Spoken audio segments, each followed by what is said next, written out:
In today's video, I'm going to be breaking down Troy Rosario and, of course, how he plays basketball. There's so many things that we can learn from him. He plays in the PBA, and he's a really good player. So let's get down and let's check out Troy, and of course, see if we can incorporate what he does in our own game. So Troy Rosario is a very good basketball player. He's able to use his footwork to his advantage to be able to score on opponents in the low post. He's also very good at grabbing that offensive rebound and using footwork to be able to score in the low post as well. Let's break down these two clips. So in this first clip, he receives that ball and he's on both feet, which means that he can use either foot as his pivot foot. From there, what he decides to do is to turn towards his left side. Now, when he does this, he actually does a lot. So when he does that pivot, he uses his elbow. We can see that from this angle right here. He uses that elbow to be able to create an angle for him to be able to get to the basket.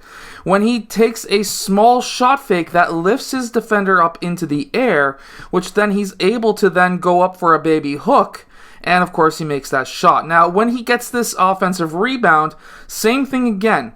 Very good footwork, but watch this elbow. He's able to use that elbow to lock that player away from being able to block his shot. See what he does here? He gets that elbow, gets his shoulder and his upper arm to lock that player behind him, and then he's able to finish with that baby hook. Rosario is also able to shoot the three-point shot with a very good shooting form. We can see that he has a slight thumb flick, and I might just break down his shooting form in a later video, so comment down below if you would like me to do that.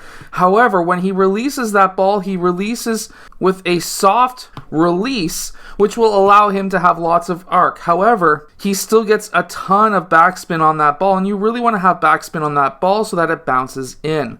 We can also see how good his shooting form is from here, where he slightly tilts away so that he can get his shoulder and elbow in line with the basketball net, so that of course he can hit that shot. Now, the reason why being able to shoot three-point shots is important is now you're keeping the defense honest. If he couldn't shoot the three, this player would not be forced to pull out towards the three-point line, and because of that, now that player is forced out, which now leaves the key wide open for players to cut down, and now if this player was to cut down, he would be in line to get the offensive rebound, but also, if this player was playing too tight, Rosario could just pass to that cutting player and of course have potentially an easy layup. Something that I really do like about Rosario is, yes, he is a very good post player, but he is willing to make that pass. And here we have a weak side player cutting down the middle of the key, and of course he's able to make that pass for that player to make the layup.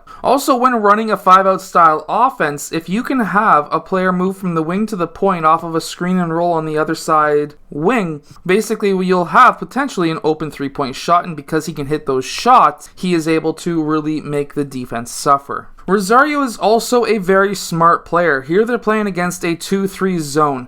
And what happens in a 2-3 zone is if you can get that ball into the high post and you've got good teammates who know to cut along the baseline or to sit in the Russian spot, basically, off of this screen and roll, he's able to get that ball right at the high post, which rises or raises up those two baseline defenders, and he has a weak side player who is cutting, or a corner player who is cutting baseline. And because of that, he doesn't even look to shoot. He could have, but he looks to pass first off the high post. And because of that, he's able to get himself a lot of assists, but his teammates loss of points. Now here is a very good high post play. He takes one dribble towards the left side, then does a quick spin move, shot fake up and under, and then finishes on that left side. Fantastic move. Personally, I would have actually jab stepped towards this side first, just so that I could make that foot of the defender dip a bit, and that higher, or that dipped foot a bit higher, so that I could attack the top foot. However, he doesn't have to. He's got the height advantage here. And because of that, he's able to take one dribble and then a second dribble into the spin move.